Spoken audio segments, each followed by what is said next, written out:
All right, welcome everyone. I'm so grateful to you all for showing up here today, especially to our wonderful presenters, the folks from Daily Acts and the city of Petaluma. And I'm really excited and inspired about this session because I think Daily Acts has kind of a special sauce or a really good approach for transition groups to scale our through local government collaboration. And I told Trey and Brianna I wasn't going to read their bios. I just wanted to share a little bit about why I'm excited to be here. And I wanted to just share some gratitude and appreciation for Traythan. This feels like an appropriate thing to do that as a friend and mentor to me over the last 8 years since I started working at Transition US in 2013. Traythan was on board of Transition US at that time. And I got to do my permaculture design course through Daily Acts, working with one of the brilliant elders who's no longer with us, Toby Hemingway. And I've gotten to see Daily Acts' approach to bringing permaculture to public landscapes like libraries, medical clinics, parks, community centers, you name it, and just the sense of community that happens at these events. Like, I know people who met their spouse at Daily Acts events. I like to joke about sheet mulching like brings together transition love stories. Yeah, so I have so much respect for the work that you do, and I'm so grateful that you're sharing it with all of us transition so we can think together about how to grow our work in these important ways. And something that Traythan and I and Brianna have been talking about is positioning for larger amounts of funding that are coming through at the state level and other sources into the regenerative space, and how we can better organize collectively to receive those resources that our movement needs. And with that, I will hand it over to you, Traythan. Thank you, Marissa. Yeah, the gratitude and love is much shared back for you and the whole transition movement. It's good to be back in the space with you all. As Marissa mentioned, I spent about a decade on the board of Transition US and at the international conferences, and Grassroots, as you'll hear, and small groups of world changers definitely hold a special place in my and Daily Acts' heart. And in particular, the Transition Town movement. I've always believed in it, and just really excited to share some of our work with you all that are new to Daily Acts, as well as some of our phenomenal partners that you'll hear from later. And yeah, just see how we could kind of up-level our collective game on unleashing the power of community. So first, yeah, big gratitude to be here with you all. I also want to express gratitude and acknowledge that myself and Brianna and those of us from the Petaluma part of the call are residing on the traditional homelands of the Coast Walk, our past, present, and future stewards. And just really excited to do our best to steward and honor this place that they've stewarded for so long, and support them to bring their traditional identity back into what we're doing, which you'll maybe hear a smidge about. And then just to have everybody, we do most things by breathing together, right? We're here to conspire, which is to affect change, but to conspire literally means to breathe together. So just get your feet flat on the ground, and you can sit upright.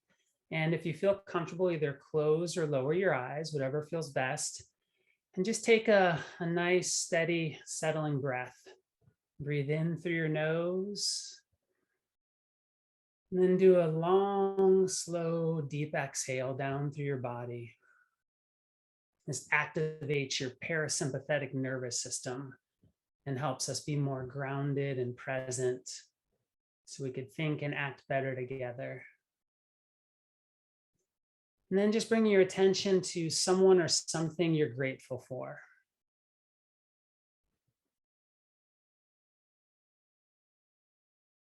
Take another slow, deep breath in. Long, gentle exhale.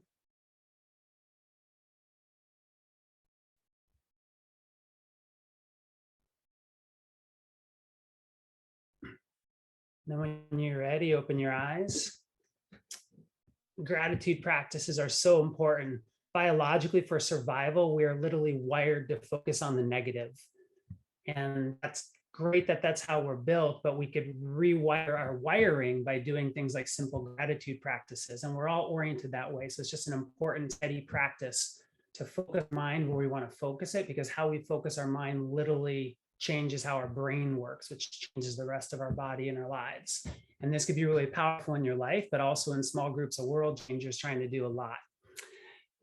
So I'm going to go ahead and so to start off, the intent of the workshop, we want to share some inspiring stories with you in general about daily acts prone, and see some good building blocks. But in particular, we're very passionate about this government grassroots collaboration space. And secondly, we're going to have a panel of some phenomenal partners from the city and work with the city of Petaluma where we live in the second half of the hour. After I share a bit of a presentation of our work, we're going to do a breakout with you all for about 20 minutes or so and ask some specific questions about where you're at and working with agencies or your desire and readiness to move into that space. And then we'll, as I mentioned, move into the panel. So it'll be a little bit of presentation up front, some breakout, panel, and then Q&A, because I'm sure you'll have lots of good questions for our fabulous panelists. So that's the overall flow. And first thing, though, we wanted to hear a little bit from you. And so Brianna's going to ask you some questions. If you could just drop it in the chat so we could get to know you a little bit and some of your interests.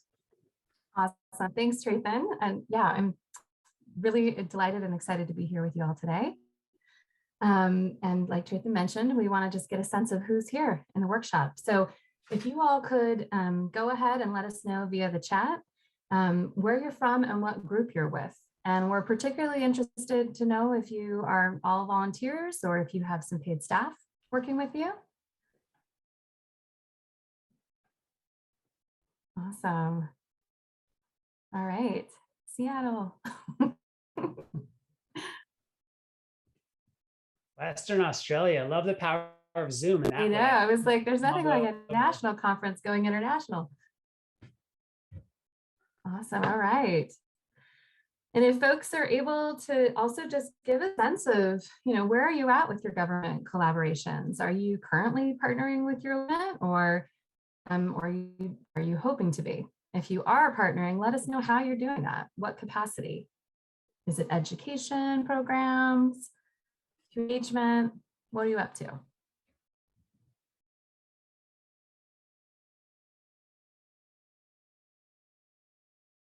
All right.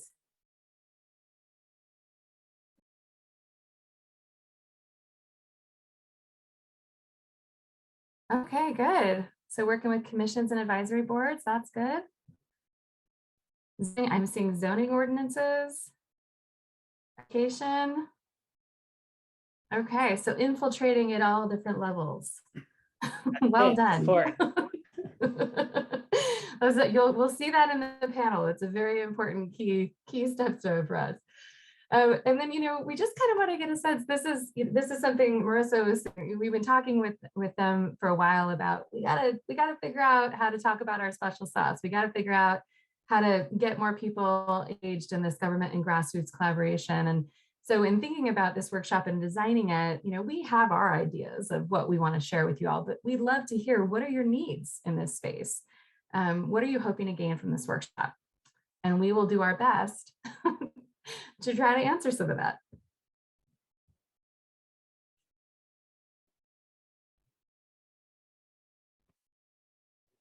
William, you should definitely watch the recording after, because the panels could be pretty amazing. Yeah, there's a lot. And yeah. William had to leave at 3, so just noting on that. Okay. All right, learn tips on how to make things happen. Any other key asks? Templates, okay. All right. Pitfalls, okay, we can certainly talk about that. Learn by doing, we have a lot of those. Yeah, and I think some of our panelists are going to do a great job of talking about working with government from within the government. So we've got, we'll be talking about building those key relationships Okay. So I'd say one of the last things that we were just curious to hear about was, we'd like to hear some, we've heard some amazing things about this conference, and Trayton and I, would love to hear what have you attended that's resonated for you.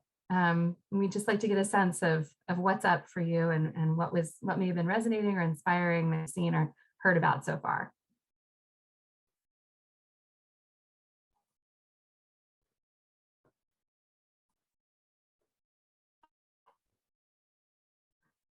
Don't hold back. Yeah, I see Bonnie's comment on navigating city departments, which is definitely a thing. So we'll talk a bit about that. Ecosystem restoration. Okay, awesome. Repair cafes, war and capitalism. Wow. All right. Well, keep it coming. We'll still be reviewing the chat. I want to turn it back over to Trayton, just so that we respect all your time and we stay within our time and we get you all the good, juicy stuff we want to tell you. So I'll turn it back over to Trayton at this point, who's going to launch into a presentation for y'all. Yes. Let me get the screen share going and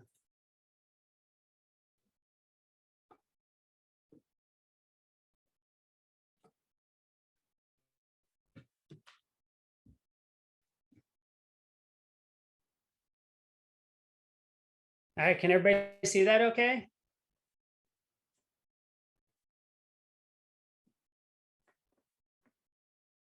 Can you see the presentation okay? Yeah, perfect. So anyways, so daily acts, of the power of our daily actions to affect positive change, kind of the Gandhian be the change approach.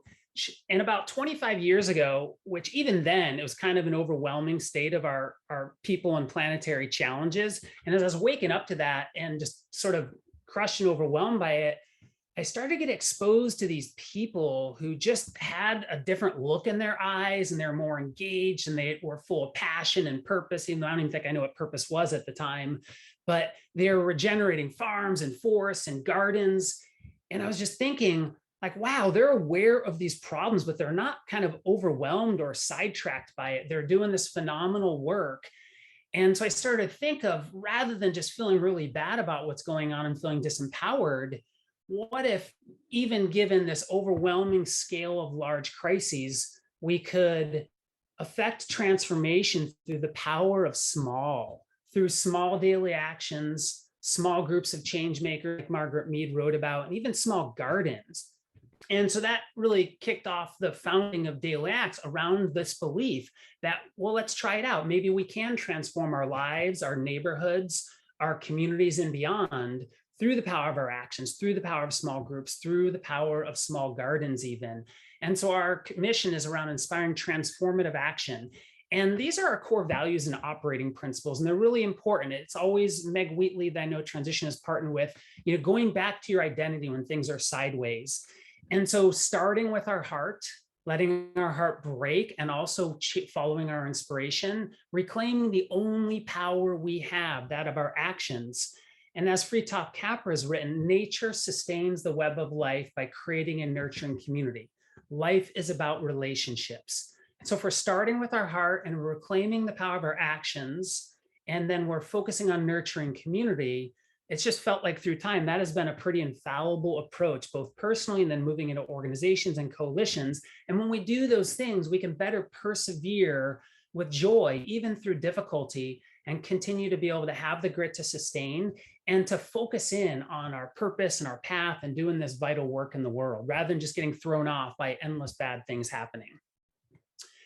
And so, oops, let me see, is it? It's not advancing. All right, hold on. There we go. Okay. And so, over 20 years and nearly a couple thousand programs, Daily Acts has really honed into these 4 elements of our model, which we're going to share a bit around in the presentation. And, again, it's the starting with the be the change. And this is everything from, doing self-care practices personally to organizationally. We teach mind-body medicine practices for our staff. We're doing 6-month anti-racist training with our staff and board, figuring out how to understand white fragility and white supremacy and these really difficult things, and how do we unpack our own trauma and be able to work with each other in trauma-informed ways. And from being the change, then we started with models, with sharing tours and workshops and doing action campaigns like this practical on the ground stuff. And that leads into developing leaders and leadership, and then coalitions. And that eventually led into, well, we're facing urgent crises and we have to build the public and political will to actually transform our communities, to work with our governments, to change how government works, to write new policies. And so all of these things function together to reinforce each other. And we certainly recommend, it took us a long time to get to work on all four of these parts, but you could do it even in small ways. And so again, power of small. It's so easy to be overwhelmed, but there's this idea of having a big circle of concern. We are all concerned. We could doom scroll, and 24 hours a day, we know every problem that's happening on the planet. But there's a smaller circle inside of that, your circle of influence. And this is where we should spend most of our time. Focus on the thing we could influence, and our influence grows, both individually and in our groups. Let's see. And so, Marissa mentioned Toby Hemingway, amazing late friend and partner and author of Gaia's Garden. And in his book and his workshop, he talked about this point in an ecological garden, when you get the right elements in place and the whole thing just goes pop, and it's suddenly able to sift, sort, and transform any drop of sunshine or any drop of rain, any ray of sunshine, any scrap of garden into this thriving, resilient ecosystem that is just infectious to be in. It changed my life and helped get me on this path of stepping into one of these gardens. So, we started educating people about that and taking them on tours and showing them what's possible. And that led to going like, all right, well, we actually need to start building skills at this. And so we started running workshops, and we installed about a decade ago the first permitted household gray water system in Sonoma County. And this led to partnering with our city to do this. Whoops, it's auto forwarding for some reason.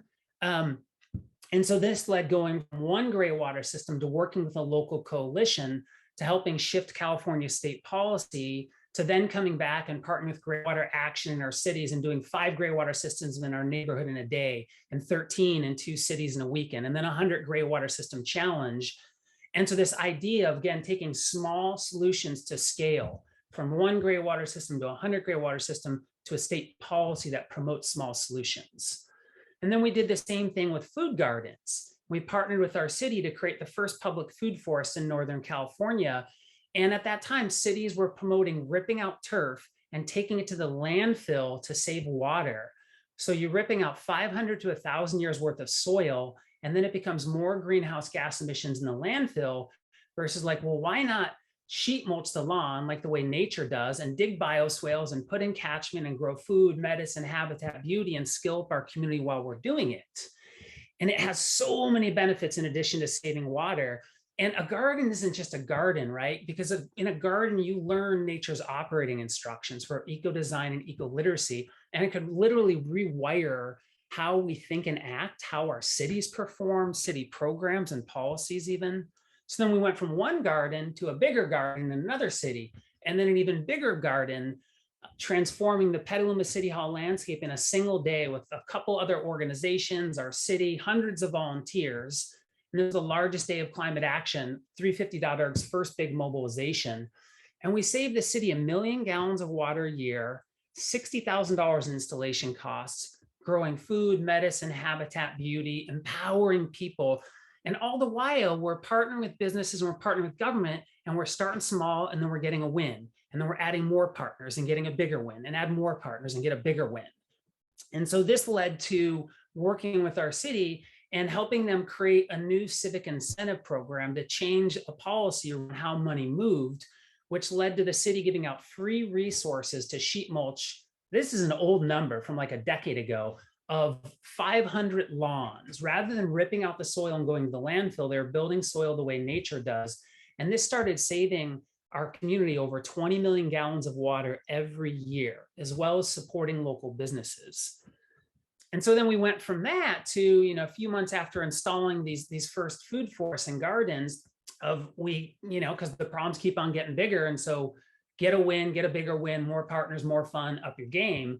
And we came up with this crazy idea about a half a dozen partner organizations of transforming or mobilizing 350 gardens in a single weekend. And it was a number that was honestly scary to even mention. We were afraid to say it at first, but we got 40 schools, churches, organizations, agencies came together, and everybody was blown away, in particular agency partners, because agencies move kind of slow usually, when in a single weekend, we collectively mobilized and transformed over 600 gardens. And so then that led to doubling and doubling and doubling. And a decade later, we partnered with Transition US and others, and ultimately saved or registered over 80,000 actions and projects. I think it's really closer to 100,000, but like the last time we counted the numbers from years ago. So fast forward a number of years, last year during COVID, we partnered with a half a dozen different organizations, and we gave out 1,000 culturally relevant, apartment-friendly food garden kits with Spanish translation, mostly to Latinx community members, but also to anybody in need or desire of really thinking creatively about folks who don't have a garden to grow in. And so this is all in the bucket of how do we take small solutions and spread them, and how we do everything. None of this was just daily acts. Like, we have a pretty small and mighty team and great board and volunteers, but it's all through partnerships. We partner with about 100 different organizations, agencies, and businesses a year. And they're literally power everything we do and are just fun to work with.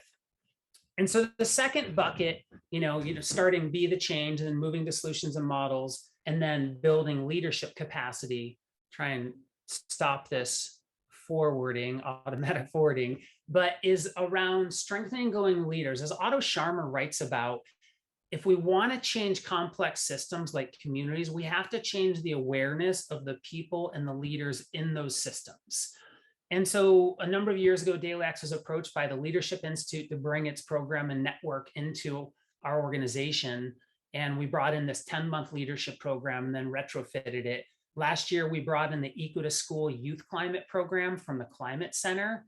And we also launched the Petaluma Equitable Climate Action Coalition, which you'll hear a bit more about. And in addition to these things, like a lot of you in transition, we partner with and have helped backbone and foster easily over a dozen different coalitions and networks in a wide range of spaces. Coalitions and networks, they're complicated and messy, as I'm sure many of you know. We often joke, it's the ecosystem restoration is the easy part. It's the ecosystem restoration of dealing with all us complicated humans. But it's super critical, vital work. And, huge humility and a lot of work to do in our equity work and figuring out how to be better anti-racist allies and people and organizations. But it's also been pretty amazing by leaning into this. In the last 2 years, our Leadership Institute has reached 40 and 50% BIPOC participants, and 70% of our presenters have been either BIPOC or LGBTQ+. So we've been excited to be able to serve more of our community and support more of these amazing folks. Eco to School, similarly, our Green Heart Design Challenge, which you should look at the video on our website, amazing submissions. We had over 90% BIPOC submissions for our design challenge last year. And just the ideas these youth come up with are so inspiring. And then similarly for PECOC, the Petaluma Equitable Climate Action Coalition, that's 100% BIPOC coalition that is working off and learning about the climate emergency framework that we and community members helped develop for our city. And then just the other night, made policy recommendations to over 40 leaders, multiple agency heads from the county, council members, city staff, our city manager, amazing folks. And as the director of Office of Equity for our county noted, she said something to the effect of, you just raised the bar on how to do community engagement with complicated bureaucratic documents. And that's what we need to do, is we need to shift how power functions and bring the wisdom and inspiration of more diverse community members to the table to solve these really complicated crises we're facing. And these are just some of the networks and alliances we've been a part of. See Transition US on there, some in the Grassroots, some agency departments, different scales, local, regional, statewide, national. Thriving Resilient Communities Collaboratory, Leslie has mentioned earlier. And so building public and political will, this is that fourth bucket, from the be the change to spreading solutions and models, the practical stuff, to training leaders and fostering coalitions. And then we bring these things to the table and we bring it to our cities and our communities. And we have to speak strong and clear demands about the urgency of this moment. And for us, it's really important to come with a we're in this together. Here's what we need and want you to do. And here's what we are going to do. We're going to mobilize the community. We're going to bring expertise. We're going to help you do these things. And so Natasha and others will talk about it in a little bit, but this led to us, amongst other things, co-founding Climate Action Petaluma and mobilizing a bunch of our people at a city policy setting session you see in the top two pictures, which led to our city being the first city in the county to declare climate emergency, to create a new climate commission, changing the city's charter. That goes to the bottom picture, which is our board of supervisors. These then rippled throughout the county, and then Sonoma County became the first county in the US to have all of our municipalities declare climate emergency. And then in the middle of COVID, when our city was just buried responding to crisis, the community and the Climate Commission mobilized dozens of volunteers, and together we wrote a people-powered climate policy framework for our city. It's the only one that I know of, which has then become policy. And so the power of community, starting small, we could do phenomenal things together when we are aligned in acts of care and celebration and stewardship. And so, all these things we've mentioned, government has been an integral partner. They've also provided us funding support to increase our capacity. We've been able to build relationships and influence complicated systems in a lot of exciting ways.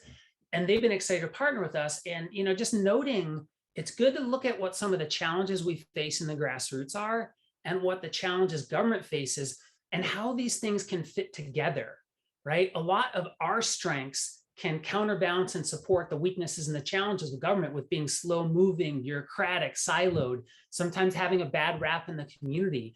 Like, we have good social support and social equity in our communities, and we can help shift how the community sees government if they're stepping up to the table. They also have resources that can help grassroots organizations and movements build capacity and get funding. And you're going to hear a little bit about that from our Vice Mayor, Brian Barnacle. But so there's a really powerful way that we could fit together with grassroots and the government. And so this is largely what we've been doing for 20 years in simple terms: inspire, educate, activate, and transform. And these 5 steps are an order that we built in, but now we're acting at those levels all at once. And we started out with the inspiration of the education, and that moves to action and more collaborative action and bigger action, and then building coalitions. And then, like many communities around the world, our community has been hit with repeated year after year fires and devastating crises. And so it's mobilizing in those and using all of these tools. And then, what we're talking about on this end here, and you're going to hear on the panel, is like, all right, how do we start to actually influence policy? How do we elect leaders? How do we expand democracy? And so, an important thing for anybody to think about, whether you're a bigger staffed organization or a business or a small grassroots volunteer-based group, is working at the intersection of what are you passionate about? Because this fuels you. This is what will help you sustain. It's what's infectious. Your passion and purpose will draw others in. And then what are you good at? And then what's your resource engine? Certainly in the transition movement, other spaces, we have a lot of volunteers that do the work, and volunteers are so critical. Your brand and your identity is an important resource, how you are seen in the community. And the third critical one that I think we all want and need more of is funding. We need to add staff and capacity to have better influence and really respond to this moment. And so just always be looking at the intersection of your passion, your strengths, and the resource engine that'll sustain you. And, just to pull back to some of where we started with our values and operating principles, everything just keeps on getting more complex, more challenging, more dire. We're dealing with more people who are now in permanent traumatic stress disorder. And it's really hard to work with each other in these spaces and deal with all the trauma that's moving back and forth. And so for us, it comes back to our hearts. Your heart is phenomenally powerful, much more so than your brain as an electromagnetic field. We start with our core references, the people, the places, the organizations who inspire us deeply. And it's facing the honest facts, the facts about the state of our world and the facts about the challenges our groups face that we need to overcome if we want to up-level our game. From starting with our heart, it's reclaiming the only power we have and moving into right relationship, action together. Even when we're working together, it's investing in our emotional intelligence, individually and collectively, of self-awareness, self-management, and how are we interacting with each other. This is true in our small transition groups and networks. And as you get to more complicated levels of change, it's important to keep on working at all these levels: heart, hands, head, like transition says, and bringing in the relations. And, just taking it a little simpler back, start small, start with your inspiration, partner, get a win, dream bigger, repeat and up level with more partners, more fun, and a bigger win. And that's pretty much what we've been doing for 20 years. And we're like, wow, we need to take this even farther. And that's why I'm excited to be here with you all and some of our partners from the city, and just to lean in, like, how do we start small with where we're at, addressing our issues and focusing on our inspiration, to build from there. And so we'll try and flash it up again, but before we transition, just want to say thank you so much for being here again. This is mine and Brianna's contact info. We'll get it up again, but now if anybody wants to write that down, I'm sure Marissa could share it. We want to do is we want to hear from you all. And so I'm going to share a few slides, and then Brianna is going to guide you into breakout room around a few question areas.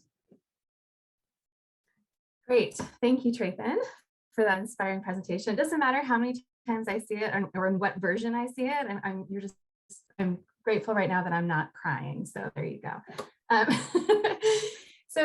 Yeah, as Trayvon mentioned, we've been talking a little bit now, and we want to give you the opportunity to connect with each other and share. And so we have some guiding questions to help you in your breakout rooms. The first of which is really around assessing your readiness. So, how ready is your group to partner with government? And, think about your key relationships that you have right now. What are the strengths that you bring to a partnership? And what are some areas of need or some gaps that you might have? And just to preface, you don't need to write these questions down. We will pepper them into the breakout rooms. So just be thinking about it as we go through them. Trayvon, can you go to the next slide, please? Yeah. And the next question is really around facing the facts. So this is your moment to just hold that mirror up and take a deep look and be okay with recognizing that we all have some things that are holding us back from stepping into our potential. So this is your opportunity to kind of be real about that and think of, okay, what are, all these things that all of us grassroots can relate to: communication issues, burnout, lack of resources, but what are some other things that might be holding you back from being able to step into that partnership role? Next slide, Trayvon. And then finally, identifying opportunities. So, where do you see opportunities given your strengths, given your gaps? Where do you see your opportunities to collaborate with local government? Or as Trayvon framed it up, where is there a chance for you to have more impact, more partners, and more fun? So at this point, I think Galen is going to go ahead and help get you all into breakout groups. Like I said, we will pass on the questions to you. You're going to have, I think we'll probably go with about 12 minutes for you all to talk about this. So think about maybe 4 minutes for each question in your group, and then be sure to take some notes, because we may not have time to hear from everybody, but we still want to hear your shared insights, even if they have to be put into the chat. So take some notes and remember your group number so that we can call on you later on and harvest all your key insights. All right. I guess we'll see you in a little bit.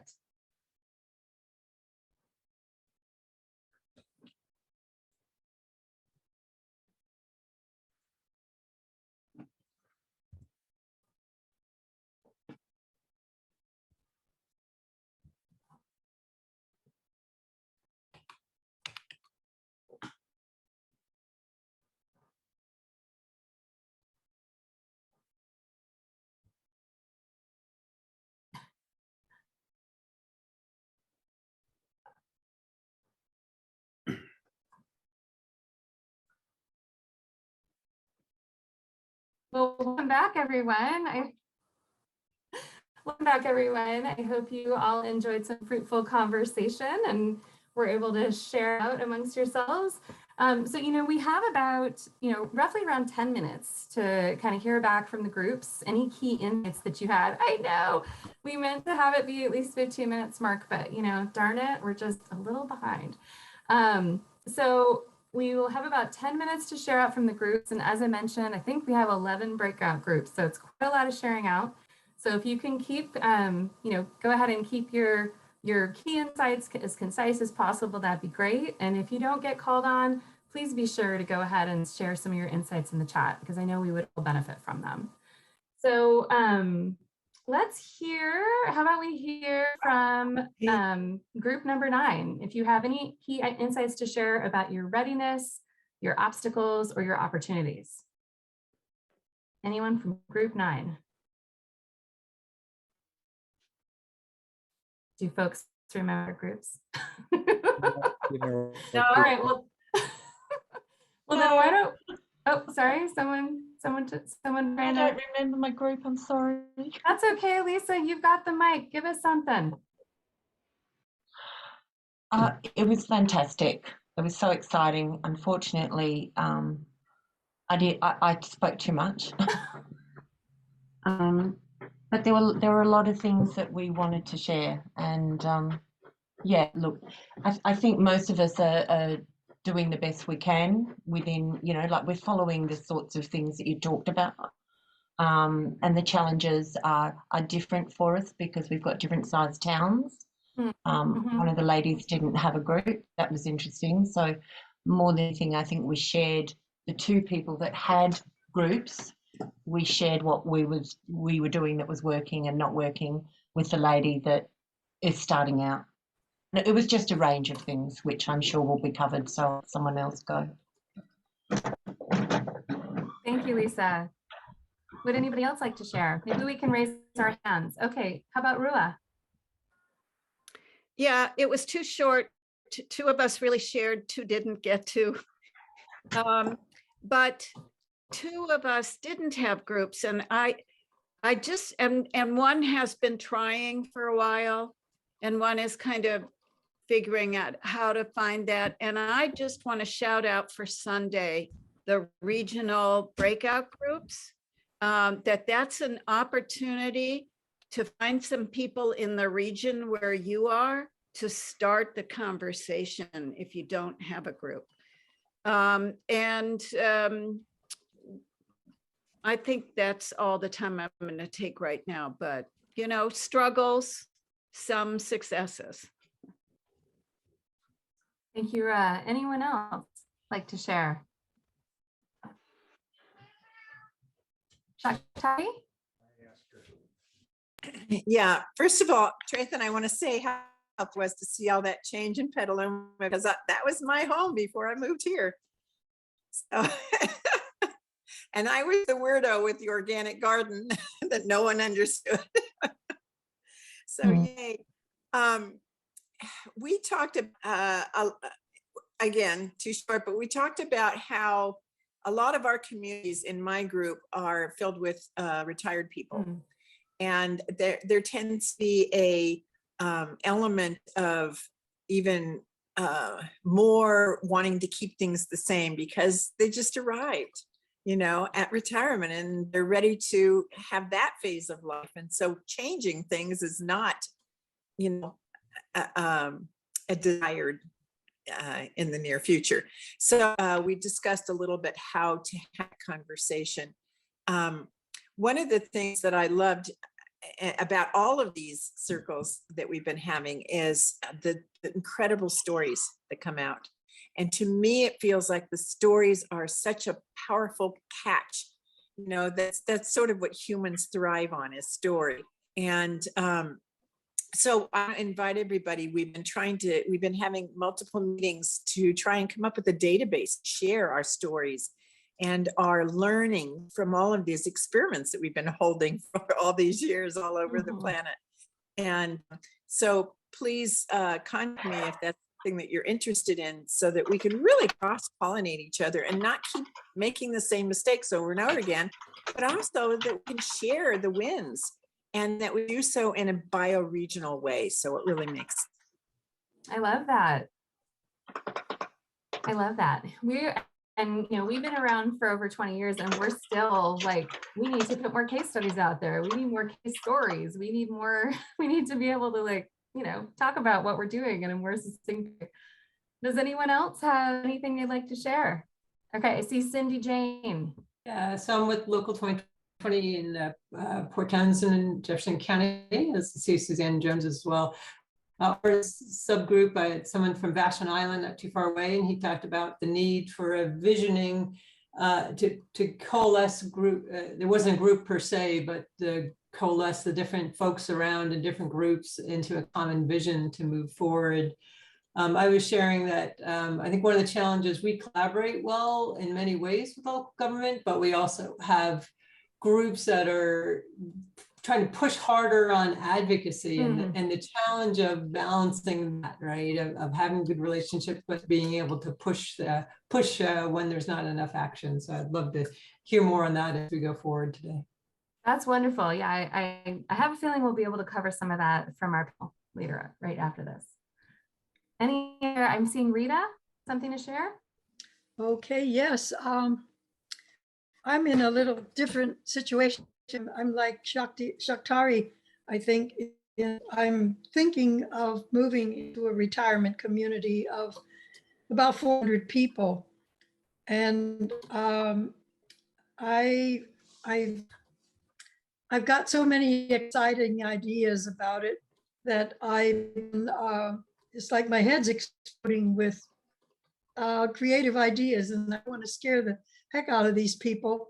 But it was a wonderful experience just now to have Trathan as my partner to talk to in the breakout. It was because I could just unleash all my thoughts without scaring anybody to pieces. And it was like I needed that so much because I've got so many ideas that seem like all the signals are yes, yes, yes, yes. And I'm afraid of success because I haven't had that kind of level of involvement and opening. And just, it's just like, anyway, I was so relieved to be able to talk to him because I needed that to help me feel like it's okay to have all this positive energy.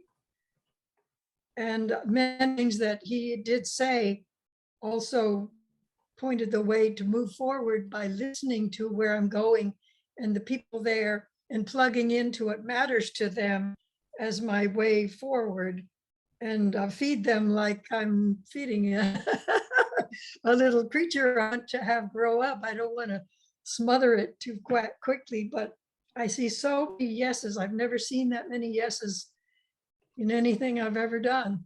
So I'm excited. And I think the fact that I had him for my partner is one more great big yes to move and let it happen as on its own permaculture rhythm. Awesome. You got to take the signs where you get them, right? Maybe it's Trathan being in your breakout group. There was a few more things that I see in the chat around dedicating a lot of, it's requiring a lot of extra volunteer hours just to even build and gain trust with our government partners. And that there's that idea of maybe fiscal sponsorship sometimes being more challenging than it's worth. And then I saw another comment come in through the chat that was around maybe putting together some sort of a statement on this is who we are and this is what we do. So some sort of a mission statement to better explain how working with you would be a benefit to government. And I know that I think some of the panelists will probably talk about that as well, especially in a way to help position yourselves for funding. Were there any other, we have like 1 minute left. Is there any other key insights anybody wants to share? I'll just jump in. Scott, I'm seeing Scott. That's me. I'll just say that building just over time, we've been at it 8 years in this community, and building over time relationships with town manager, with select board, just having those personal relationships. So when we go in there, they kind of know what to expect. Everything goes through our town manager before we show up at a select board meeting. So it's trying to not to get in these antagonistic relationships and trying to avoid that. Thank you. And I know we're going to probably talk a little bit more about the relationship building as part of the panel and what's been successful for us.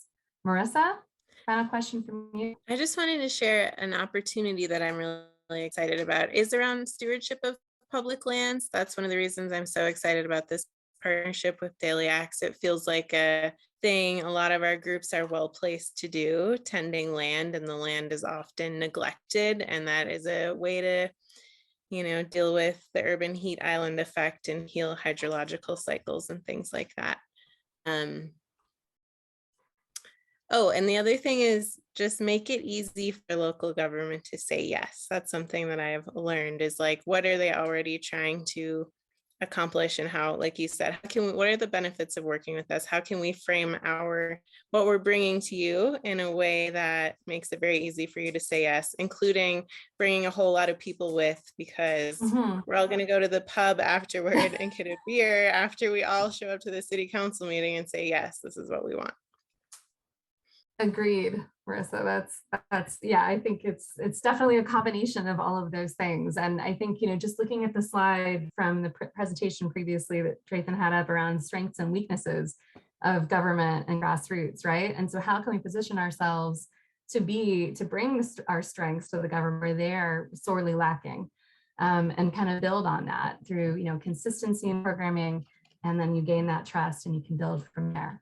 So thank you all so much. I know it was too short. And I'm actually glad to hear it was too short. We were going to give you, we were thinking originally we needed way more time, but we thought people would jump off because they were like, no more breakout rooms. So this is good feedback. We will take it to heart and change this up next time around. But in the meantime, I just wanted to thank you all for actively participating in the breakouts.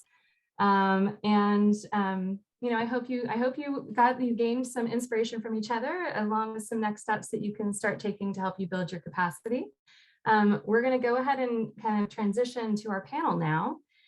And so I wanted to just kind of shift gears and build a little bit on a portion of Trayton's presentation, specifically the community-powered story of climate action that has taken place in Petaluma over the last 2.5 years. So gaining inspiration from other climate emergency declarations that were happening across the country, Daily Acts, along with first from Petaluma 350, North Bay Organizing Project, and other community groups banded together in early 2019, to form a new coalition called Climate Action Petaluma. And the goal of this coalition was to get the city to adopt the climate emergency resolution and to form a commission to ensure that climate would be prioritized in all future planning and policy efforts for the city. So the resolution passed in May 2019, making Petaluma the first city in Sonoma County to declare a climate emergency.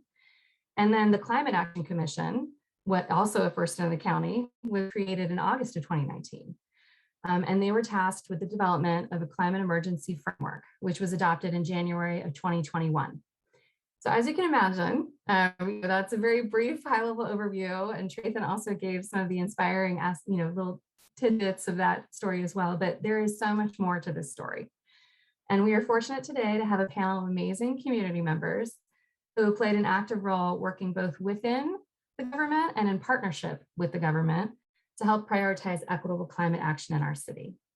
And so I would love to welcome our panelists, who have been on the call, and you might have actually talked to them in one of your breakout groups. We have joining us today, I'll start with our first panelist, Natasha Juliana, sorry.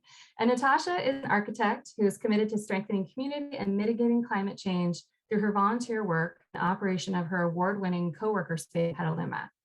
She is trained by Al Gore as a climate reality leader. Natasha is a founding member of Climate Action Petaluma. She is also the vice chair of the Daily Acts Board of Directors. Woo! And she is the soon-to-be campaign director of the Petaluma Cool City Challenge. And if I can say anything else about Natasha, it is that you all need to get a Natasha on your board. So she has been an amazing ally and advocate, and we are super grateful to have her on our board and here on the panel.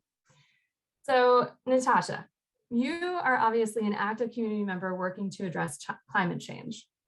And I would love if you could give us your perspective of those first 90 days, starting the Climate Action Petaluma Coalition, passing the resolution, forming the commission. What made you step up into this moment? Thank you, Brianna, for that fantastic introduction. that was great. With pleasure. Very sweet. So I'm excited to be here with you all and talk a little more about that beginning phase, which all was a bit of a whirlwind. So luckily we had one member who wrote down what happened. So we have a record of everything that we did, which actually is a little good tip too for the future, because you realize all the steps that go into these processes. So one of the things operating a co-working space downtown is it became a little bit of a community hub. And so I would have this opportunity to speak to a lot of people. And I love sharing ideas. I love collaborative projects. I love a good project you can kind of sink your teeth into. And so when I heard about what 350 was starting to do, because they would use our meeting rooms for their meetings, and a neighbor, a business owner across the street, Naomi, she was interested in the same kinds of things. And then I to Trethan, and he was wanting to do something. And Pete Gang, who I did the climate reality leadership training with, he was part of the original 350 push to do the climate emergency resolution. It sort of all came together, and we ended up coalescing this small group and naming ourselves Climate Action Petaluma. And one of the things was it just felt really good to have something to do. Well, the problem with climate change often is that it's a big, scary problem, and everybody's just kind of throwing their hands up in the air, like, what do we actually do? And how do we get some wins? And how do we feel like we're making progress? So this idea of creating a climate emergency resolution at the time, which was started by the Climate Mobilization Organization, that gave us a really concrete item to work on. And then we kind of stepped back and looked at the calendar, and we saw that the city was having a goal setting session in April. And so we used that as our target for gathering support. And so we went to the community, we wrote up a really clear statement of what we were asking for so that it was easy and simple to understand. And we asked people to support making equitable climate action Petaluma's #1 priority in its goal setting session. And we were able to gather a list of 450 signatories and more than 50 organizations and businesses to also support this as a priority, and then deliver that to the Petaluma City Council and staff. And as Trethan often says, he hasn't said it yet this time, but as he often says, we were providing public wind in the political sails. And I think we mentioned it earlier, sort of, not avoiding that antagonist relationship. And so how do you give people the opportunity to do the right thing and show that the public will support them in that? So that was our big first push. And that goal setting session just so exceeded our expectations. And I want to take a moment here to really recognize the role of our then brand new city manager, Peggy Flynn, who set up a wonderful day-long collaborative experience for the goal setting session and really set the tone for how city and government can work together. And that was really a key piece, I think, in how successful and fast things moved from then on.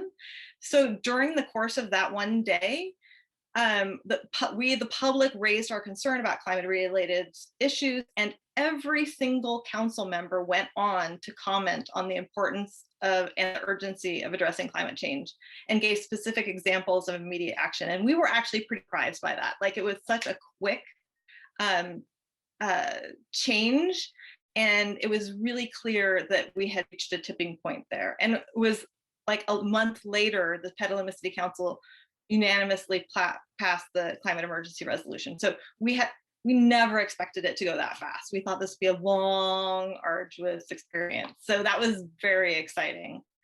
And then we worked together to create, we realized we needed a next step, right? Like, emergency resolution will sit on a shelf, it won't really do anything. So we created a proposal for a body for that official, an official body that would help guide climate related work. And we also hosted a packed public forum, a library, to bring more voices to the table and to encourage more people to apply for these new commissioner seats. And the result was the creation of the Climate Action Commission and 30 outstanding applicants vying for 6 seats by September of that same year. So it really had reached a tipping point. We were showing that the public and the government were learning to work together towards a common goal. We were learning to share information. We were pushing, but providing support, as some of the other speakers had talked about. And these early wins gave us the 2 ingredients, I think, for future success, which was momentum and hope. Awesome. Thank you, Natasha. That's a great I know it's a lot. That's a great recap of like 5 months. I know, 5 months, action. 3 minutes. Well done.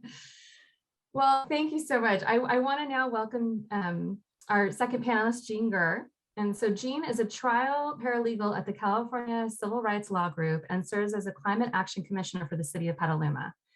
She is a recent alumna of Urban Habitat's Boards and Commissions Leadership Institute, where she underwent intensive policy training to advance social justice and to increase the political power and participation of low-income communities and communities of color in local government. Welcome, Jean. Now, super glad to have you here.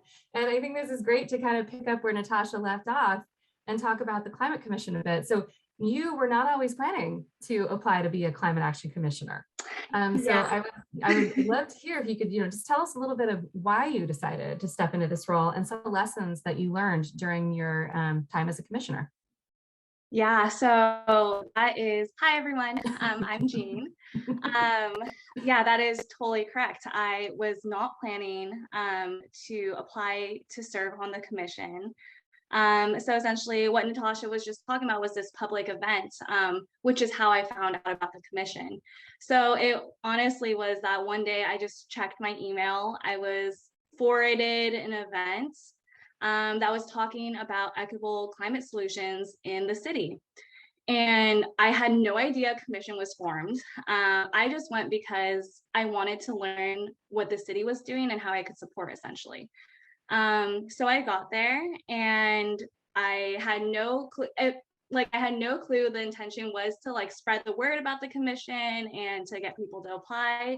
And I think for me, and as I was there, I was not thinking about applying the entire time as well. I was like, wow, this is awesome. This is so cool. I love that this is happening. And then I think there was a point in the conversation where I think I got a little concerned. And I think it was one of the points where it was, let me backtrack here. So Petaluma, if you're not familiar, is divided by east and west side. And the east side is known as a part of town that is predominantly residents of color, lower income families and communities. And the west side is known as the more wealthy side. So there's a question posed by one of the organizers, just to, give a show of hands of who was there from what side of town. And I don't remember seeing very many people, if at all, other than me and maybe one other person raise their hand saying that they're from my side of town, which was concerning. I was like, okay, I want representation in local government and this does not feel representative to me. So I was a little concerned. And then I think there was another moment during that event where people were asked to give the definition of environmental or climate justice. And I think if I remember correctly, I don't think anyone responded. And I kind of held back from responding because I wanted to see what other people had to say. And I get nervous speaking in front of other people. And maybe some other people were nervous about speaking in front of other people, who knows, but it still made me concerned. And still at that point, I was not planning on applying. And then I spoke with some of the community organizers after the event who I've worked with before. And they were all, encouraging me to apply. And then I was like, okay, that's something I care about. This is, I want there to be representation from like, my side of town. Like I want to see there truly be equity in these climate solutions. And from what I've saw from what of the attendees were talking about, this was an event that was focused on equitable climate solutions. And I didn't really hear anyone talking about that from the attendees, and that concerned me also. So I ended up applying, and then all of a sudden I was on a dais. I didn't know I was going to be sitting on a dais. I didn't know I was going to be sitting where city council sat, and I would be doing all of these, like different things subject to the Brown Act. This was all new to me, and I didn't know what to expect. And just like a lesson that I've learned from being in this role is that it's really important to remember your own voice and remember why you're there. And it's really important to be authentic. Like I think I spent like a year being scared because I didn't know how to dress, my discourse in fancy political language. I still don't. I don't know how to talk in those ways. And I thought I had to, and because I didn't, I stayed pretty quiet.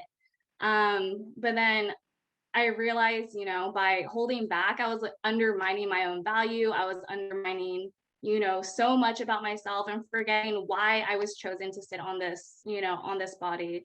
And, just reminding myself of why I was there kind of helped me find my own voice again, and also learning how to manage my anxiety. But so for me, that is, I guess, beginning of my story. Thank you, Jean. And I think a lot of us can relate to that, being moved into a new position that we don't feel quite prepared for, but it's important for us to be there because we have something to share and to say. So thank you, Jean, for stepping up like that. And now I would like to bring it back to Trayvon to just touch on the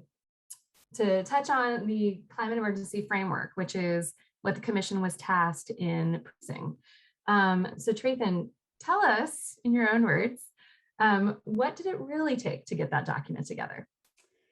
It was an amazing thing of how this all built. And one step I want to acknowledge too, we have a fabulous another council member, Delinda Fisher, who in addition to our city manager was critical on the inside. She was our primary climate advocate on the inside.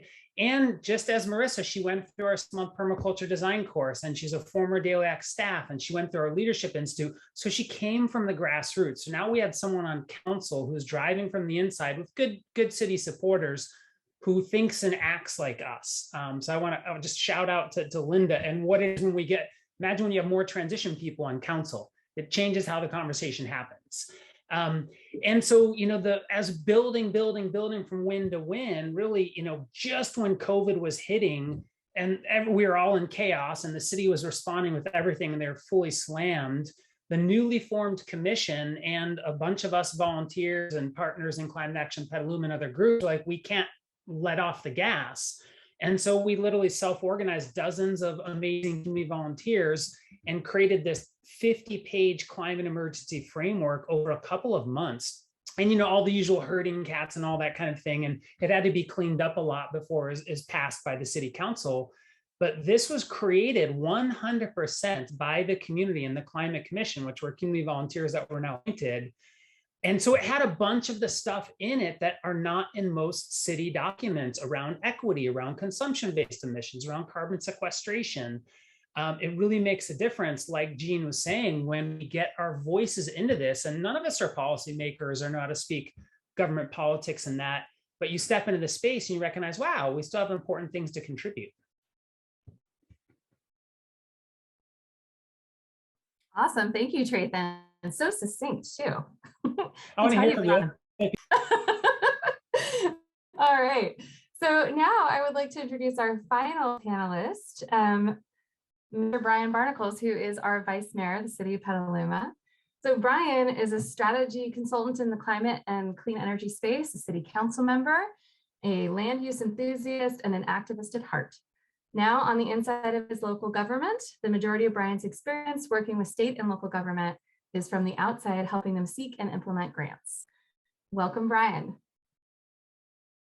Thanks, Brianna. Brian, real talk.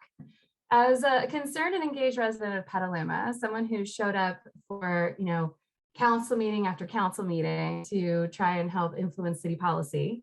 What was that aha moment for you? When did you decide to finally run for office, and why? Well, I started thinking about running for office when I kept going to the council meetings and referencing the climate emergency declaration that we had, and losing votes over and over again. And it just became really frustrating that our council members were within less than a year of adopting the climate emergency resolution, weren't necessarily implementing it and making decisions based on it. And I didn't think to myself I should run, but everybody around me kept saying you should run. And then ultimately what it was my wife saying, you're going to be at City Hall talking, late into the evening for these meetings, no matter what, you should just run and get elected. And I did. And I was elected thanks to the hard work of many of the people who are on the call from Petaluma, including Drayden and Natasha and Jean and people who similarly wanted to see true change. And now that I'm on the inside, I'm frustrated by things and still trying to figure out my way through the inside game. Like my experience is coming at the inside game from the outside. So, identifying ways to help local governments meet their priorities in their capital budget by helping them find grants and then carving out a slice for my organization. And now that I'm on the inside, getting things to be priorities is a challenge. And I just want to say, it's super important to have advocates on the inside, like Councilmember Fisher prior to me being there, and now me being there, and we have multiple allies on the council now. But also don't forget the outside game, and that there's council members need to feel the heat to whether it's letters to the editor or social media posts that get shared several times. It doesn't necessarily have to be you who's maintaining that relationship, but they need to have that political cover to make tough votes. So that's my intro, but happy to talk more about getting money out of local governments and all the ways that we can do that, because the money's there. It just needs to be put in the right place. Absolutely. Thank you, Brian. And we're definitely going to give you some space to talk about that, because I know that's been up for a lot of the folks on this call. Just to quickly add on that, Brianna, Brian and another council member who's also environmental climate justice advocate unseated 2 incumbents, which is very difficult to do. And Brian was the top vote getter, who's now our vice mayor. And this came from him showing up in the community and being a part of Climate Action Petaluma and 350 in these groups. And we all rallied around him because we saw what he could do. And so it still came from largely small groups of people mobilizing. I think each step of the way we've been surprised, just to say, you could get your people elected if you, kind of put the muscle and the effort into it and with the passion and purpose behind it. Yeah, just to build on that just a little bit. It's you've got sometimes the way to climate action is through an election. I posted that in response to Liz, but the incumbents that I was going up against were developer funded.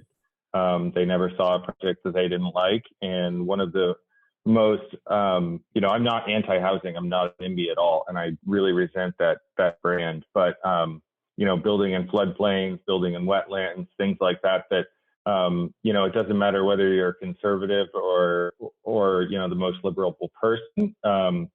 Nobody wants to have toxic dumps in their community. Nobody wants to watch their pristine green fields and farms be paved over and things like that. And so there's really some commonality in all of that. And honestly, the brand of developer funded, bought by realtors, things like that. And I'm a strategist, I'm a campaigner. So this is stuff that I do every day. You can you can build a brand if you start early enough to where, come election season, and right now it's the perfect time, right? We've got 2 years until the midterms. I don't know how often your council turns over, but we have three of our 7 council members are up, or 3 of our 6 are up every 2 years. And so with a year, you can brand anyone on your council, and you just need to have a good alternative. So don't forget the politics and all this. Perfect segue. Well, thank you, Ryan. Well, so now that we have a better sense of all the roles in the climate action story, we want to spend a little bit more time hearing from each of you about any challenges, lessons learned, or opportunities that you see for Grassroots to partner with their local government. So let's start with Jean. Jean, as a climate commissioner, what have been some of the challenges you've experienced in moving the climate emergency framework forward? And how have these challenges affected your priorities and what you're working on? Hi again. Yeah, so I would say there definitely have been some challenges. Like Brianna mentioned earlier, we passed the climate emergency framework in January of this year. I believe it was January 11th, 2021. And that was a huge thing for us. Like Trey mentioned, it was our commission plus like numerous amazing community volunteers who drafted the documents. And would say one of my regrets with that framework document is that we didn't lead with engagement in drafting that document. We had an outreach and engagement portion while we were finishing up the framework. And that's what we should have started with. And that should have been what informed the framework. We were lucky that we got so much support for the framework that was already drafted by the community. We did a statewide survey and received over 1,000 survey results, which was amazing. But with that, I would also say, even though we received so many results, it wasn't quite representative of our entire city and its demographics. And I think as a commission that was founded by, grassroots organizations, essentially. And I think we have a duty to lead with engagement to the community, to, how we were founded throughout all of it. So I would say one of the tensions right now is that now we have this Climate Ready campaign, because with the framework, the city also committed to carbon neutrality by 2030. So it's called Climate Ready 2030. And there has been some tension amongst the commission about how to move forward with this campaign and what is the right way.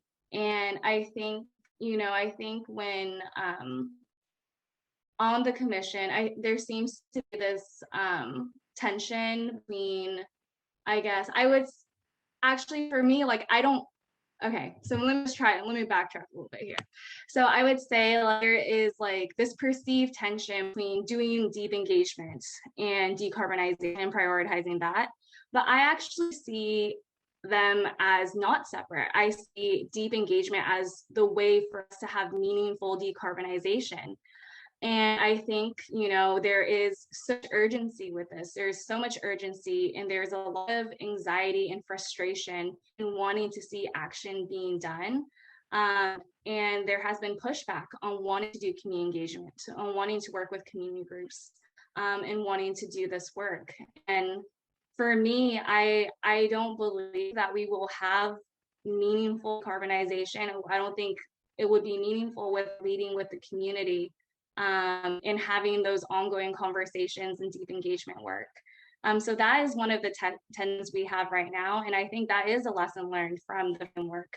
We didn't lead with engagement then, we included it. But I think now, as we have stated in the framework, we need to continue to lead with engagement, and knowing that engagement is not a checkbox, it's an ongoing conversation that has to be held all the way through. I don't know if I answered your entire question. That was great, Jean. Okay. I really appreciate that. And I know that Trayton might touch on it as well, but can you speak just really briefly, or maybe just bring up the idea of the network, the funded kind of network of grassroots groups and organizations that is built into that Climate Ready campaign? So Teresa, I might lean on you a little bit to talk about the network. But I think for us, like the intention is that we know that for engagement to happen, for this work to happen, it needs to be in the budget and it needs to be funded. And if it's not in the budget, and if it's not funded, then there is no sure way that it's going to happen. And it's not going to, like, we need to cement it in the funding that we have, and we need to collaborate with community groups, because community groups have the trusted relationships within the community. There's so much distrust with local governments that, you know, like I don't foresee like, you know, our city doing like mass messaging and having everyone just wanting to jump on board because the city says so. There needs to be trust. There needs to be that relationship there, and community groups have, you know, that trust and those relationships, and we all are working on a similar goal and a similar mission that we just want to align on. And we understand, at least I understand, that this work, there needs to be money, like kind of, there needs to be funding. And yeah, I don't know what else to say, but yes. No, perfect. I think that's I think that is the basis of it, is that we rely really heavily on our community groups to show up again and again for free to do this engagement, and we're not supporting the groups to be able to continue to show up. It's not a sustainable situation. So, it's not sustainable, not at all. Thank you, Jean, for helping to prioritize it and getting it in a climate ready campaign. So now we're going to move into our joyful agitator and ground catalyst, Natasha. It's one of her other titles. So what are some lessons learned from partnering with government? And where do you see opportunities to move from policy to more on-the-ground community-based action? Great question. So I have had two big takeaways that I've learned the last few years. One is the value of having a person from the city joining your community group and whatever action you're taking, so that you have that you're all working on it together. It's not an us versus them situation anymore. And we're a small enough town, I think that, and that's maybe an easier relationship to build than in some places. But when we get to know each other on a personal level, we realize, and we work together on a project together, we realize that we do share a lot of common values, and we all live here. We want a safe, regenerative future for our children. We want, you know, a good, beautiful city. So when we can find that common ground and work together on a project, I think it builds a lot for that relationship. We learned that when we were doing the, forming the Climate Action Commission, and what Trathan mentioned, we had Delinda Fisher on the inside, kind of, so we could, bounce ideas off of her and get feedback. Now we have Brian and Dennis and then the commission members like Jean. And we took a similar approach when we worked. We had another group of citizens, actually some of the same and some new citizens, rallied together to work on a grant proposal from the American Institute of Architects called the Sustainable Design Assessment Grant. And because we could kind of build on the experience we had, we were able to have a member of the city's staff on our team. And we got the support of the city's graphic design team. And we had to work together on a shared vision. So we really developed a relationship, and we won that grant. And then this summer, City Council member Delinda Fisher started the Cool City Challenge application process. And we had that same city staff member on board, Patrick, and several city council members, community groups, business leaders, all working on this $1 million grant opportunity. And so it's building this sort of strong, safe working relationship that has made this process both effective and really enjoyable. Like, this is hard work. A lot of us are doing it unpaid. And so how do we make it joyful, like you mentioned? And I think that makes it more sustainable too. It's fun, and we enjoy each other, and we all get along. And I think a lot of that came with hard work. Trathan and Daily Acts has a good practice of breathing and checking in and getting to know each other, so we don't just dive into a meeting and without checking in and knowing where people are. And I think that really helped the whole process. The second thing I've learned about this sort of grassroots movement is that the community really wants something to actually do. When we talk to people about climate change, I get the same response, which is, yes, I know it's a big, scary problem, but what do I do? Like, nobody's telling us what to do. And that's where the grassroots on the ground campaigns like Transition Streets and Daily Acts, and then this new Cool City Challenge that I'm working on, all come in, because they move from like just straightforward traditional awareness campaigns into actual action campaigns.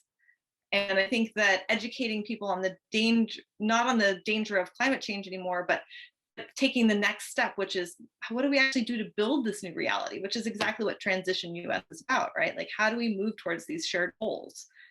And making this collective action is really key, because individually our actions don't feel like very much. They're just like a little drop in the ocean, but collectively we can be the ocean. And that's, in my opinion, how we turn the tide. Awesome. So collectively we can be the ocean. I'm gonna take that, Natasha. Yeah. I really like them a lot. Thank you. Oh, Brian. So I'm gonna turn it over to Brian now. Brian, so we've been hearing a lot about that funding question. So I'm gonna cue you up to just knock it out of the park here. Ready? So Brian, as an activist turned council member and somebody who has a background in grant writing and researching funding, what are some funding opportunities that Grassroots can leverage, and how can we best position ourselves to receive government funding? Yeah. So I'm going to focus on two main areas and then a third. The first one for folks who are in the water space, and you can pretty much tie water to a lot of different areas, is a lot of water agencies are part of the local government, and they have what's called an enterprise fund. And that basically means that the rates that users pay go into basically creating a self-sustaining operation. And there's been, I know Daily Acts gets funding from this, but basically your city's putting together their water rates, they can put a little fee on there that basically says, we're going to charge a half a penny per gallon or something for programs, water conservation programs. And cities are not the greatest at implementing those programs. They're not good at, they're not the best at doing community outreach, or having gray water specialists on staff, or having sheet mulching, pools of sheet mulching volunteers and that sort of thing. And so if you can get in and understand your city's enterprise funds, oftentimes funds there that could be turned into programs. And so if you have strong relationships inside, that's one place. And if they're updating their fee schedule, you can advocate that they include line items for fees for conservation programs and things like that. And there's cities who are funding their entire sustainability manager position out of their enterprise funds, and they call it a water conservation specialist, but it's basically the citywide sustainability coordinator, and it's all funded through water rates. So that's one place to look that comes right from the city's pockets. The other sort of important thing is to read the budget. That's really the ultimate policy document for every city. Every government is its budget. And so, make sure that you're familiar with that. A lot of cities operate on a capital budget, and try and identify ways projects that you have interest in, ways that you can bring expertise there. Then that sort of goes to the second piece of this, which is helping them find grants. Cities are often resource constrained, and what I've done in my past has been mostly focused on the clean energy space. So I do a lot of work in helping local governments and private sector companies get grants from state and federal agencies. And that's pretty much what Natasha was talking about, is that you find the solution, you know that it's coming, be really proactive, get support from the city so that it's really just a light lift for them to participate. And then as part of you helping to bring in the money to the city, you get to implement it. And you can write in for, a full-time staff person. One sort of hard lesson learned is make sure you get at least an FTE worth of money in your grants, because if you're an all volunteer organization right now and you want to bring on your first person, it's really hard for a person to do a good job when they only are being paid for half their time. And so it's really try and get to a big enough scope to where you can hire a full-time person to focus full-time, because it'll pay off in spades.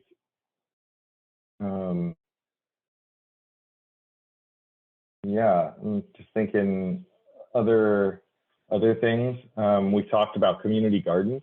That's, if you want to start a community garden program, it's probably not a huge thing to do a pilot, but every city's got a parks budget. And if you have a group of neighborhood volunteers that are willing to take on and really lead the effort to create a community garden, those sorts of funds can come right from your city's parks and rec budget, where they're paying for materials and you're providing the labor and the organizing and things like that. But I'd say really understand. I used to have a boss that would say, know your knitting. And basically that's, know what your strengths are and where your passion and your energy and your resources are. And then, try and work with your city to find, to create a plan for how you can get money out of them. There is money there. Thank you, Brian. I was wondering, I know that you touched on a lot of this in terms of that sweet spot of the passion, the strengths and the resources there. I know that when we talked to you in the past, being a grant writer, that you also had some recommendations for, getting yourself in a better position, like your pitch and some of those things. Is there anything like that you think would be useful to share with this group? Yeah, I think most importantly is being proactive so that you're not chasing. And it's really kind of understood that, you want to talk to the city and say, look, I read the governor's budget for this, and there's going to be a big grant program coming for urban greening, for example. And we'd like to help bring in $150,000 for planting trees in the city of Petaluma. Say, that sounds great. But it's important that you do that and it's on their radar so that when they come out, it's not new news to them, because the hardest thing to do is get staff inside of a city hall to shift rapidly. Mm-hmm. Nothing moves quickly in the city hall. And that's one of the benefits that we as the activist network can bring, is that we have a whole bunch of pent-up energy waiting to try and do good in our communities. And they have full-time jobs that are often, overworking them. And so really emphasis, like being proactive, and then, offering to take the lead, and in exchange, taking a lion's share of the resources when the money comes in. Thank you, Brian. Yeah. So that brings us back to Trayton. Trayton is one of the main grassroots catalysts for this climate action story. I'm wondering if you have any other final insights to share. I think I'm mindful of time to hear the Q&A, so maybe just larger bundling points of do not be afraid to dream bigger and go after it. We got to get out of amazing, if groups are happening volunteer-based, we need those in the world, and we need to build funded organizations and movements to drive bigger change. And I remember a lot of transition groups had connections to city council and all of that. And so check where your relationships are, or build relationships with these folks. A lot of our success came from sharing examples from other places. Like our city people, our agencies, they love talking about how they partner with us and the good we do for them. There's examples like Daily Acts. You bring that to your city, your agency, say, hey, look at all the good they're doing for the municipalities, and makes them more interested. So I just say, kind of think about those things in your groups and then as a movement. And with that, I wonder, I'd love to be, is there anything else, or should we get to some Q&A with these fabulous panelists while we have them? No, I think that it is time to hear from the audience. Please let us know if you have any questions for our panelists. You can go ahead and raise your hands, or That's a good reason to leave, Sarah, for a climate action meeting. Bring in some resources for the work. Brianna, can I answer the question about the Cool City project? Because I was starting to type it, but yeah, please. you want me to answer it out loud in typed form? Yeah, go for it. I find it tricky to like look at chat, and it's a lot of multitasking, right?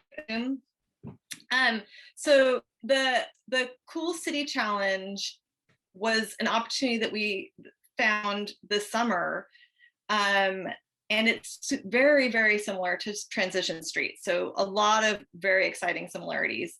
But it is a project that's being piloted in California. So in 2022, they will run 3 cities in California that they will give $1 million each to, that will be allocated over several years, to create a program about, and very much what we've been talking about today, this grassroots bottom up and big thinking top down approach to get to carbon neutrality by 2030. So it's this idea of a moonshot goal.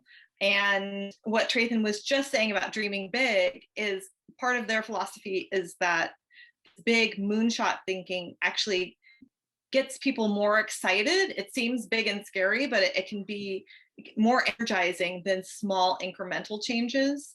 And it certainly is what we need right now. So it's all about mobilizing, just very similar to the Transition Streets, this block by block level, and having people go through this 4.5-month program. So it's finding block leaders who take their blocks through this 4.5-month program, where actually includes a lot of emergency preparedness, which we need now with all the climate disasters, energy saving, water saving, all that cool stuff that Daily Acts does, that Transition US does, and builds on the model that Jean touched on, which was that you use these community groups who are trusted to help find the block leaders. So we are working with the city. They have been supportive of it, but this is really a grassroots community effort. And our first step was identifying community groups like Daily Acts, like so many of the great trusted groups in town. And then those people helped us find more community members. And we had to find 200 block leaders to submit. We are actually at about 300 now. So yay, beat LA. LA was having a hard time catching us up with us. So it goes to show the power of, if you live in a town that already has some good community building through its grassroots networks, through its community groups, its nonprofits, it's a fantastic way to then mobilize on a larger scale. So we're super excited. It's been very fun working on that project.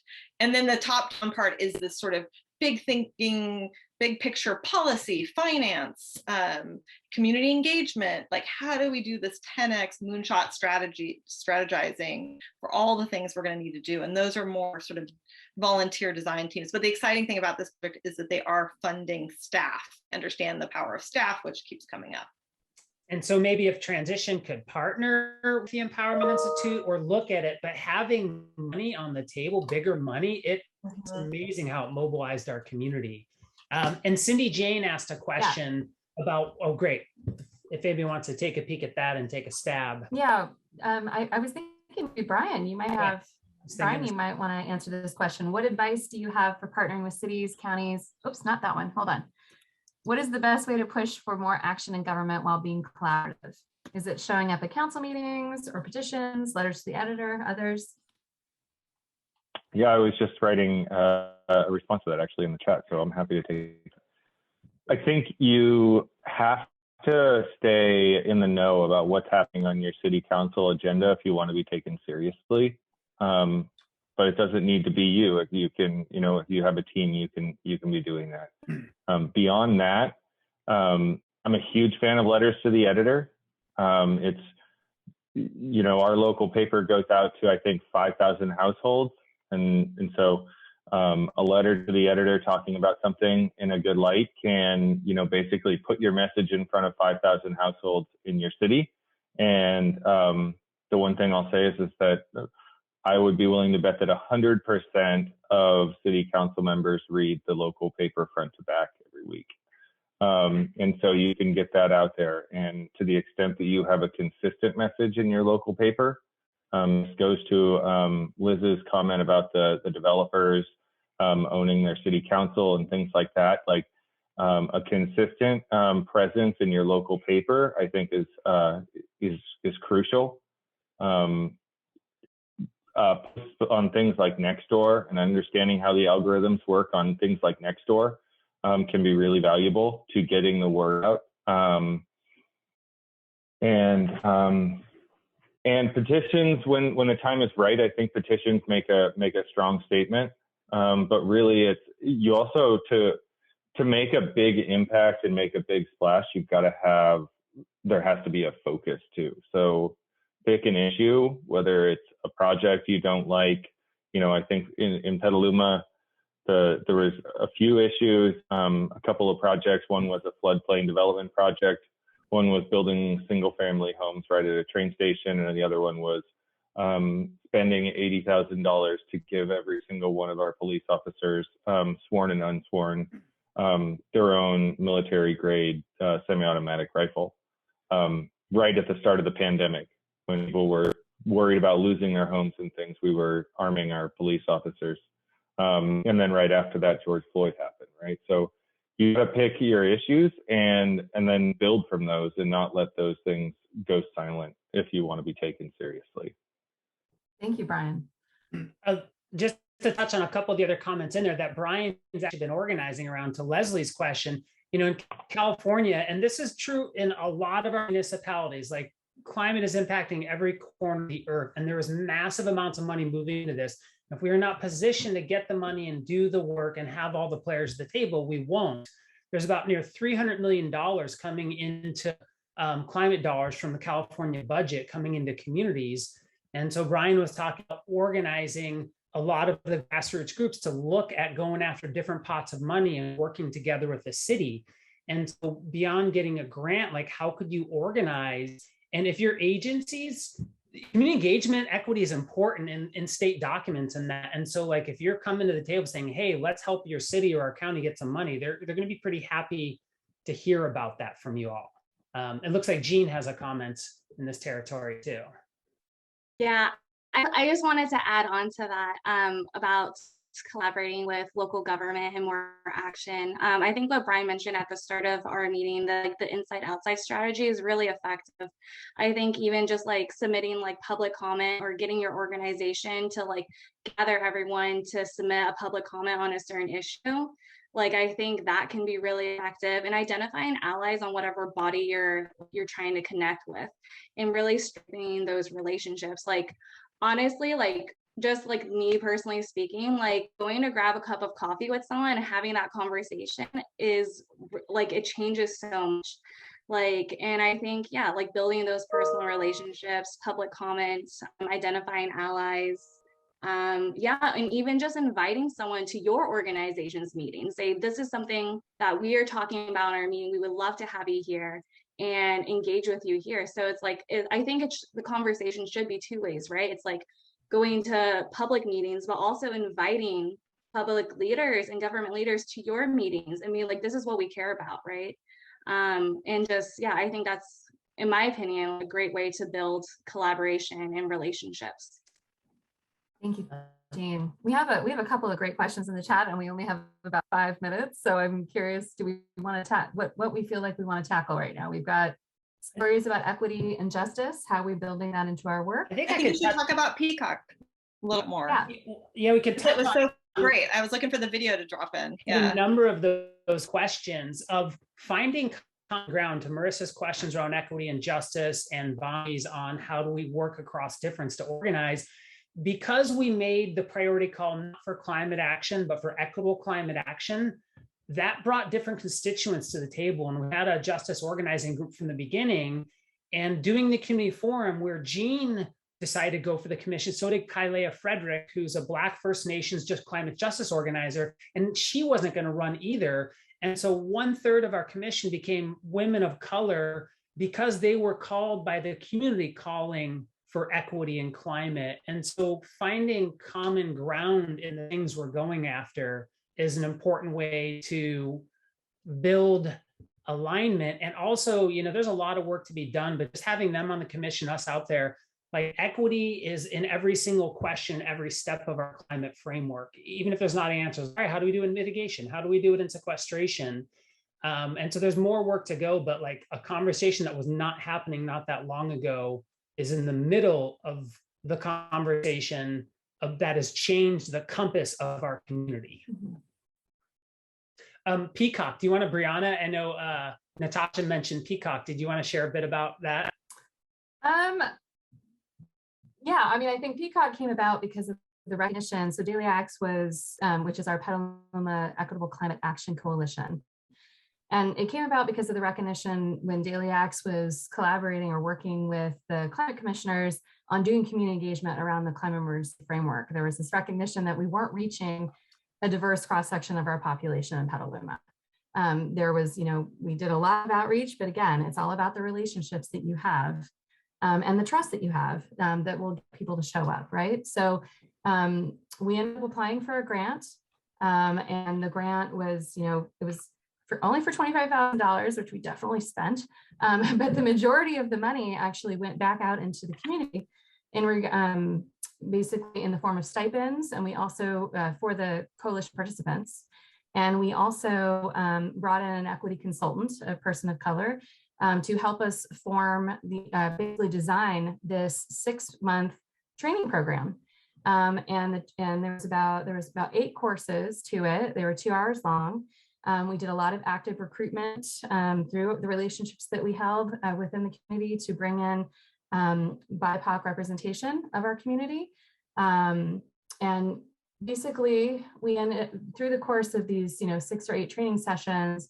One was focused on each aspect of the climate emergency framework. And the idea was to do kind of a quick, education on this is what mitigation means. This is what sequestration means. This is what, adaptation is. This is how it could apply. And this is how, you may be impacted. And brought in all of the rotations, and the education was done by people of color within our community and who are working on these different aspects of climate change. And then the other really amazing part of it was that part of this training was to teach the coalitioners how to hold their own community listening session.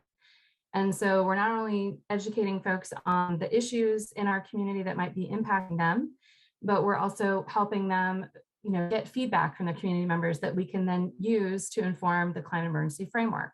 And so there was a wonderful presentation of the coalition members. They completed their listening sessions and they put together a series of recommendations. And that was just presented last week to, like Chethan was saying, members of our folks within the county, folks within the city of Petaluma, also the folks who are working on our city of Petaluma general planning right now, folks from all of our local papers, a lot of the key decision makers. There was about 40 people on the call watching these recommendations, and it was amazingly inspirational. And one of the key takeaways that I got was that the coalition members really felt like, you know what, this is about being seen and being heard, and we're all people at the end of the day, and what we have to say matters.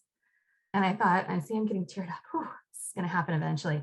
But it was incredibly powerful, and we're really hopeful that we can continue to engage those community members, and have other opportunities for them to help influence policy as we move forward. It is meant as a pilot project, and we've got a great training module in place, and we're hoping to employ it in other places within Sonoma County. Beautiful. Does that cover it? Oh, Brianna. And I know we're about that time, so I just want to thank Jean and Natasha and Brian and Marissa and Galen and Jess and the folks at TUS for holding all this space.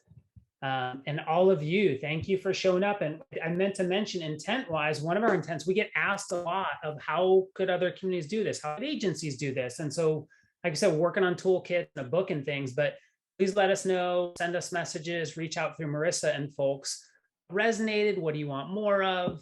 Because we're really looking at like, how can we better set up inspiring storytelling and training so more groups could unleash the power of community and follow that beautiful Rob Hopkins quote that we saw in the chat a little bit ago.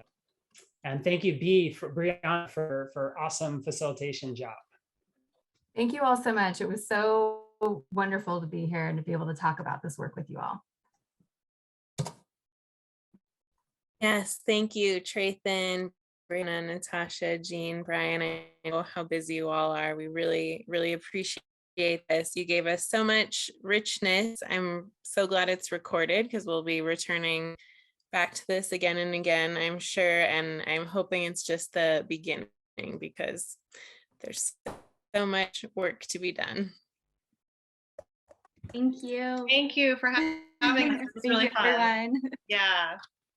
Oh, glad you enjoyed it as well. Thank you.